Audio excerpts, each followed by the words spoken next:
I know what you're talking about. That is, you could get that if you chose the destroy ending and you had a very high war preparation. So, yes, not everyone saw that ending. Yeah. But yes, that is certainly the ending that led one to believe that Commander Shepard might still be alive. So in today's video, I actually had the pleasure of interviewing Mark Meer, aka Shepard Commander from the Mass Effect series, and we kind of had a chat in regards to his potential involvement in the sequel for Mass Effect, or as well as what he thinks personally will happen in the next Mass Effect. And for my viewers that actually don't know, I am a huge Mass Effect fan. One of my favorite characters is Legion, who's actually voiced by DC Douglas. Gifts. To achieve it, you are more like us than we thought. For those of you that don't know, DC did voice Albert Wesker in Resident Evil 5. The one and only. And I don't know if you guys can see right here, but I do have the Mass Effect mouse pad. I wish Capcom did this. I ain't gonna lie. Like, where are the Resident Evil mouse pads? But in any case, that's enough yapping, but let's get started with the interview. So I'm here with Mark Meer from Mass Effect, Commander Shepard, and I definitely have my first question is, what character would you like to see in the next Mass Effect? If it was up to you. Well, obviously, you're going to want to... Well, if Commander Shepard can't be in it, I think every second character should be a Vorcha, the alien species that I voiced all of. Some Hanar would be good, too. I voiced a lot of those. But, you know, it'd probably be easiest just to put Commander Shepard in. Yeah, Commander Shepard, for sure. And I was going to ask you, because one of my favorite moments in Mass Effect was going through the Renegade options. So how was it recording those kinds of dialogues, and what was your favorites from the whole series? Let's see. My favorite Renegade line, at least the one that I recall most often, is, "I'll relinquish one bullet. Where do you want it?" Oh, yeah. Yeah. That was a good one. Yeah. But I mean, there were lots of good Renegade interrupts. They're probably the most amusing. Sometimes they're not even a line. Sometimes you just throw someone out a window. Yes, that's my favorite, actually. I've got nothing more to say to you. If you shoot me... Let's freaking kick him.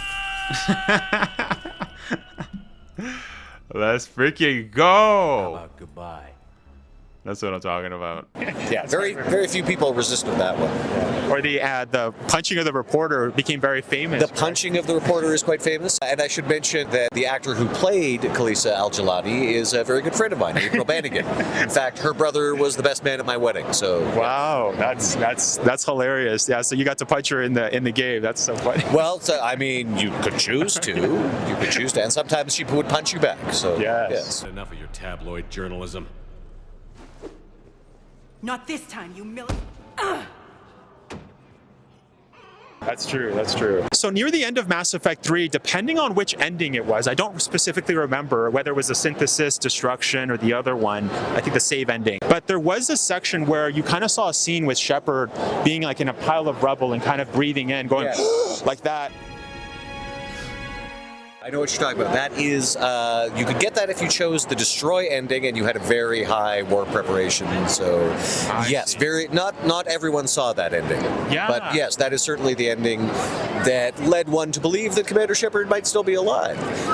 So I would say before the extended ending, that was my favorite of the possibilities for obvious reasons. Yeah. But with the extended ending, I would have to say Control is actually my favorite ending. The one where, for all intents and purposes, Shepard becomes Galactus, where Shepard becomes a Reaper at the end. And it's not just because Jennifer and I got to voice that ending. Jennifer Hale, of course, the female Commander Shepard. But I like that, again, that idea of Shepard becoming an all-powerful, immortal being. Sure, that's almost as good as waking up barely alive in a pile of rubble. True. The other thing that I also wanted to mention to Mark, but I didn't have time to go over it in the interview, was in regards to the finale of Mass Effect 3. There's something very sus that I've always kind of just noticed, and I don't really hear a lot of Mass Effect fans talking about it. I don't know, maybe I'm wrong. Let me know in the comments. But it has to do with, there's kind of a scene where there's like a grandfather and like a little grandson, and he's talking to him about like the story of Mass Effect 3. And the little boy right at the end kind of mentions, "Hey, Grandpa, can you tell me another story about Shepard?" And he's like, "Yeah, but let's take you to bed," or whatever. And that's, again, another kind of confirmation that Mark is definitely going to be reprising his role in the sequel for Mass Effect. Tell me another story about the Shepard. It's getting late, but okay. One more story. So yeah, that's something I would have liked to kind of see his reaction to. And I guess kind of a two-parter of that is, since that possibility is open for Shepard to return, right? My question is, if it were up to you, what do you think? Do you think Shepard should come back? Because he's already done so much, he's already died. Should they bring him back to the next Mass Effect? Well, clearly, I mean, if it was up to me, I would act selfishly and just say, yes, Shepard should come back for no matter what it does to the narrative. However, I understand that BioWare are the caretakers of this narrative, and they're going to do what they see fit. Yes.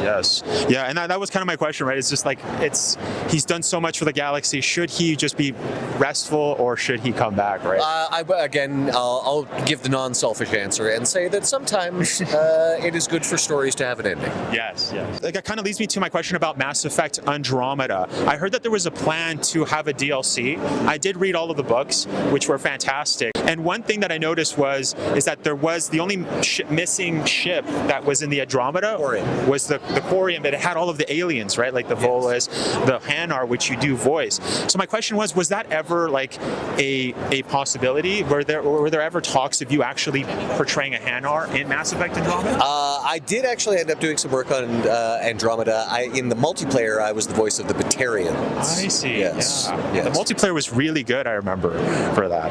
And I guess the final question is, with the new N7 trailer, we saw some Angara sitting next to some Milky Way aliens. And we also, on top of that, a year before, we saw Liara kind of show up. Yes. So kind of begs the question, and I want to hear your thoughts personally, obviously, is what do you think is going on? Do you think maybe the Andromeda Galaxy and the Milky Way Galaxy have connected and they have maybe like a Mass Effect relay in between? Or do you think maybe the next game will just be in the Andromeda Galaxy? If I did know anything, I couldn't say anything. Yes, yeah. But I don't know anything, so I suppose I'm free to speculate. I would say that given Liara's appearance in that initial teaser, you may have noticed very, very faint signs of aging. Yes. And of course, the Asari are extremely long-lived, so if I was to, just employ conjecture, I would say that there's probably a significant time gap. Oh, okay. But again, if I knew anything, I couldn't say anything. Yes, of course. Well, thank you so much. And where can people follow you to, keep close to your work when you're doing next projects? Because I know you can't talk about the next voiceover stuff that you're doing, right? Usually not. No, there's a lot of stuff that gets kept under wraps by NDAs and that sort of thing. But some stuff I am free to talk about. And if I am, I'll usually post about it on my Instagram. That is Mr. Mr. Mark Meer at Mark Meer. You know how Instagram works. And then I am also on what used to be Twitter at Mark_Meer. I do not have unified social media titles. I'm sorry about that. And let's see. Oh, one thing that is actually launching this week that I can talk about is an audio drama that I'm involved with, and that is an adaptation of The Last Wardens, which was a hit horror comic from Mad Cave Studios, and that not only has me in it, but it also has Felicia Day, Anjali Bamani, who is also a guest here, Jeannie D, and if you enjoy X-Men 97, the voice of Magneto, Mr. Matthew Watson. So, I think I met him last year, actually. Yeah, so we're all in that, and that is launching on Tuesday, the 29th of April, and you can find that pretty much wherever you find your podcast. That's The Last Wardens. Well, thank you so much, Mark. Thank you. It's a pleasure. Thank you so much. Yeah. By the way, if you guys enjoyed this Mass Effect video and you guys want to kind of chat with me about, your theories on Mass Effect, let me know over on Twitch, since I am playing Mass Effect for subs and members here on YouTube. But since I don't have sub-only streams on YouTube, it's available to everybody. I do have to give a huge thank you to Calgary Expo for setting this interview up. On top of that, I also have another interview with a Resident Evil actor. By the way, click this video right here if you guys want to watch that Nick Apostolides video. But anyways, thank you so much for watching.